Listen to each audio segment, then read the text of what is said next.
جناب اکرمہ سے روایت ہے کہ سیدنا علی رضی اللہ تعالیٰ عنہ نے بعض لوگوں کو جو دین اسلام سے مرتد ہو گئے تھے آگ سے جلوا دیا۔ حضرت ابن عباس رضی اللہ عنہما کو یہ خبر پہنچی تو انہوں نے کہا کہ میں انہیں آگ سے نہ جلواتا۔ رسول اللہ صلی اللہ علیہ وسلم نے فرمایا ہے اللہ کے عذاب سے عذاب مت دو، میں انہیں رسول اللہ صلی اللہ علیہ وسلم کے فرمان کے مطابق قتل کرتا۔ بلا شبہ رسول اللہ صلی اللہ علیہ وسلم نے فرمایا ہے جو اپنا دین بدل لے اسے قتل کر دو۔ حضرت علی رضی اللہ عنہ کو یہ بات پہنچی تو انہوں نے کہا کیا خوب ہیں ابن عباس یا ابن عباس کی ماں۔ سننے ابو داود حدیث نمبر 4351۔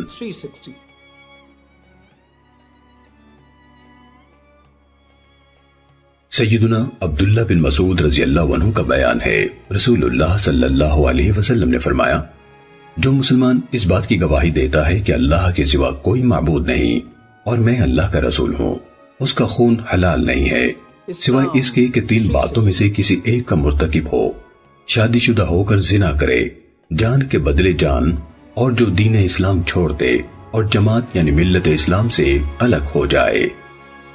سننے ابو داود حدیث نمبر 4352۔